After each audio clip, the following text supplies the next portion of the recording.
Assalamualaikum warahmatullahi wabarakatuh. Perkenalkan, nama saya Sri Purwanti, NIM 20080360009 dari kelas kimia 2A akan melaksanakan praktikum mandiri kimia anorganik dasar yang berjudul pemurnian garam krosok melalui rekristalisasi. Tujuan dari praktikum ini adalah untuk mempelajari salah satu metode pemurnian, yaitu rekristalisasi garam krosok dengan penambahan bahan pengikat pengotor. Senyawa biasanya terkontaminasi dengan sedikit pengotor atau senyawa lain atau impurities yang dihasilkan selama reaksi berlangsung. Pemurnian senyawa dapat dilakukan dengan rekristalisasi yang didasarkan pada perbedaan kelarutannya dalam pelarut tertentu atau campuran pelarut. Rekristalisasi adalah suatu metode untuk memurnikan padatan-padatan yang mempunyai kecenderungan membentuk kisi-kisi kristal melalui penggabungan molekul-molekul yang ukuran, bentuk, dan gaya-gaya ikatannya sama. Metode ini berdasarkan pada perbedaan daya larut padatan yang akan dimurnikan dengan pengotornya dalam suatu pelarut tertentu, maupun jika mungkin dalam pelarut tambahan lain yang hanya melarutkan zat-zat pengotor saja. Karbon aktif atau arang aktif adalah zat padat berbentuk bubuk, berwarna hitam, tidak berbau, larut dalam air, dan memiliki pH berkisar 5-10. Luas permukaan karbon yang sangat besar diperoleh dengan mengaktifkan karbon atau arang tersebut. Arang dapat digunakan untuk proses pemurnian dan penjernihan air karena mengandung karbon aktif yang berfungsi untuk menyerap bau, menjernihkan air, dan menghilangkan berbagai kontaminasi air. Berikut adalah alat dan bahan yang digunakan pada praktikum kali ini. Alat yang digunakan yaitu 1.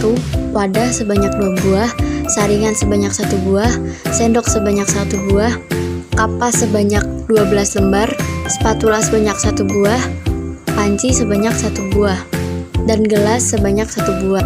Adapun bahan-bahan yang digunakan yaitu 1. Garam krosok, 2. Arang, 3. Air. Berikut adalah cara kerjanya. Tuangkan garam krosok sebanyak 4 sendok ke dalam wadah.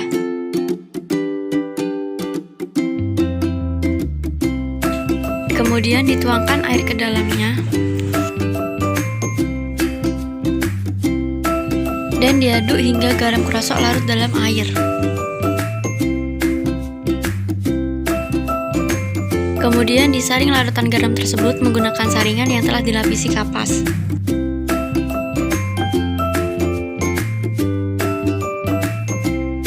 Lalu hasil penyaringan dipindahkan kembali ke dalam wadah.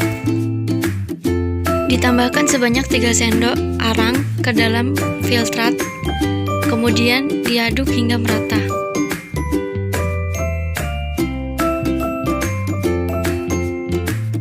Kemudian disaring sebanyak 2 kali menggunakan saringan yang telah dilapisi kapas.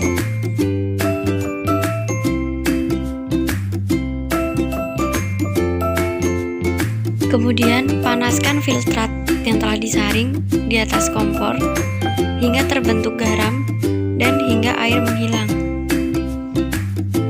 Berikut adalah hasil sebelum dan sesudah dilakukan proses pemurnian garam krosok. Sekian praktikum dari saya. Mohon maaf apabila terdapat banyak kesalahan baik dalam pengucapan maupun dalam praktikum. Terima kasih. Wassalamualaikum warahmatullahi wabarakatuh.